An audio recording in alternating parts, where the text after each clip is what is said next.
আসসালামু আলাইকুম। আমি ফারহানা হইরাম সিলেট থেকে কাছে কিংবা দূরে দেশ এবং দেশের বাহিরে যে যেখান থেকে আমার ভিডিওটা দেখরা আশা করি সবাই ভালো আছেন এবং সুস্থ আছেন। আমরা আল্লাহর রহমতে আলহামদুলিল্লাহ ভালো আছি।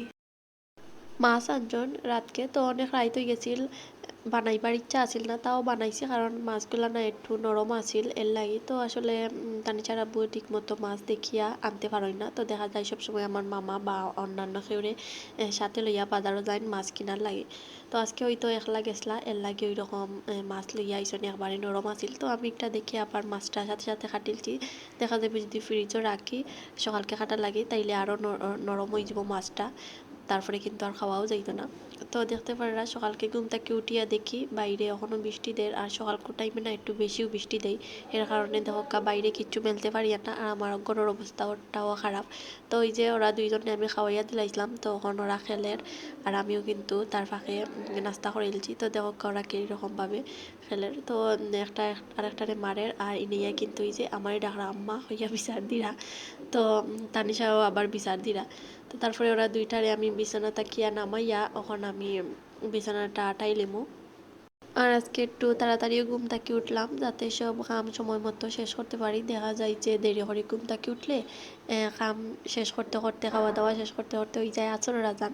তো এর লাগি আজকে একটু তাড়াতাড়ি উঠছি আর উঠিয়া তো খাওয়া দাওয়া শেষ করে এলছি। তখন বিছনা আটানি থাকি আমি কামটা শুরু করলাম। তো এই যে আমি বিছনা কিন্তু গুছাইলছি, আর আমার বিছনা দাঁড়ার পরে বিছনা ঝাড়ু নিয়া এই নিয়ে খেলের। তো তারপরে আমি বিছনা ঝাড়ুটা তাকে নিতেও ও আবার বিছানার উপরে উঠে গেছে।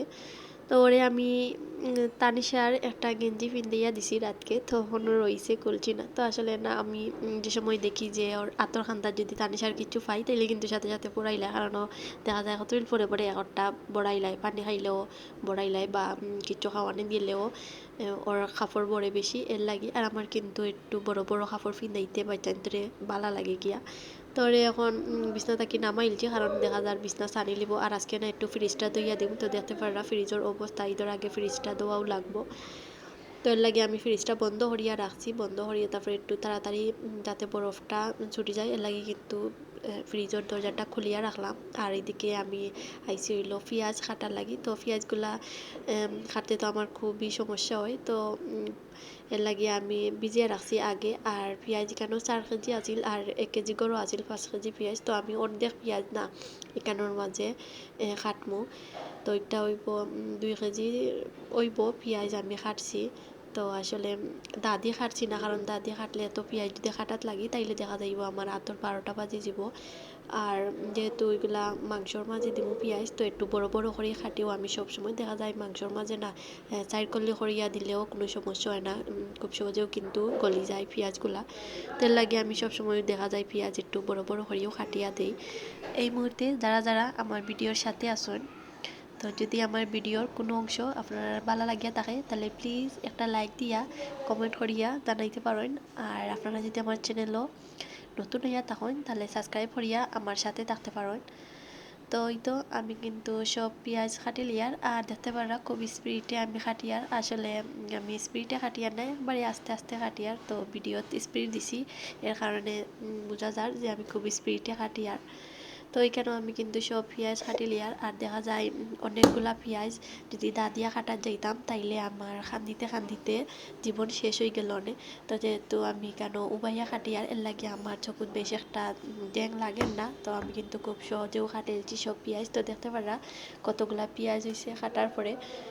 তো এখন আমি কিন্তু সবগুলা একটা ডিবিত রাখি দিমু বড়িয়া। তো একটা ডিবিত তো আর সবই তো না, তো একটা ডিবিত আমি বড়িয়া রাখি দিমু পেঁয়াজগুলা। আর ওই যে আমি কিন্তু পেঁয়াজ কাটার পরে এখানোর মাঝে ফ্রিজটাও একটু ক্লিন করেছি। তো দেখতে পারা এখন ফ্রিজটা কীরকম চকচক করে গিয়া। আর এখানেও ফ্রিজের যাবতীয় যা যা আছে সব কিন্তু রাখছি। আর এখন আমি আবার সব কিছু গুছিয়ে রাখবো। তো ফ্রিজটা পরিষ্কার করার আগে বোঝা যায় যে ফ্রিজও জায়গায় নাই, কারণ বরফে ফ্রিজ ভরা থাকে এর কারণে। আবার পরিষ্কার করার পরে কিন্তু সব মাল এক কোনার মাঝে বোঝা গেছে আমার হয়ে গেছে। তো ওই তো আমার ফ্রিজটা তো ভিতর আমি ধুইলছি, তো আমি নিশ্চয় কিন্তু নর্মাল ফ্রিজটাও আমি পরিষ্কার করে নিয়েছি। তো এখন আমি ফ্রিজের বাইরেটা এখনও আমি পরিষ্কার করছি না। তো আমি সব কিছু গুছিয়ে রাখি আর তারপরে আমি ফ্রিজের বাইরেটা একটু ক্লিন করে নিব গ্লাসটা। কয়েকদিন ঝড় বৃষ্টির পরে কিন্তু রোদটা উঠছিল, তো রোদটাও কিন্তু 2-3 দিনও লাগি উঠছিল। তারপরে কিন্তু আবার ওই যে বৃষ্টি শুরু হয়েছে, মেঘলা আকাশ, রোদর দেখা পাওয়াও যান না।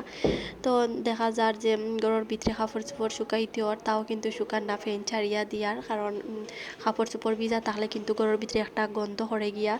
তো করার কিচ্ছু নাই, ওই রকমভাবেও কাপড়গুলা শুকাইতে হর, দেখা যায় শুধুমাত্র কাপড় ভরের। আর মেঘলা দিন না দইয়াও কিতা করতাম, কারণ বাড়িতে আসলামের কারণে কিন্তু তানিশার আব্বুয়া কাপড় চোপড় পিন্দি পিন্দি রাখছেন, দোয়া হইছে না, এর লাগে কিন্তু এত কাপড় জমা হইছে।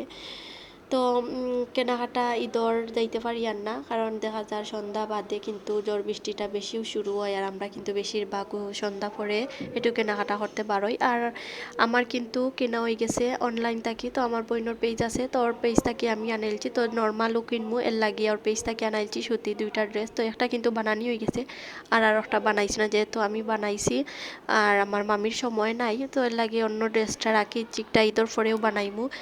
আর একটা বানাইছি মাত্র।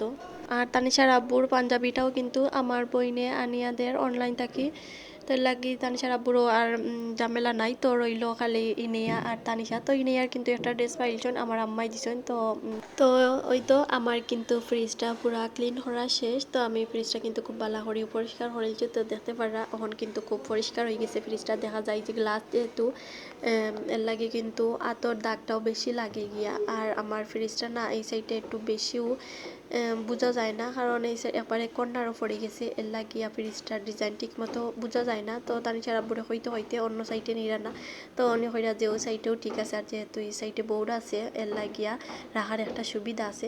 তো দেখতে পারলা আগে কিন্তু আসিল মাত্র একটা দড়ি, তো এখন আরও আমি 2টা দড়ি বান্ধিছি।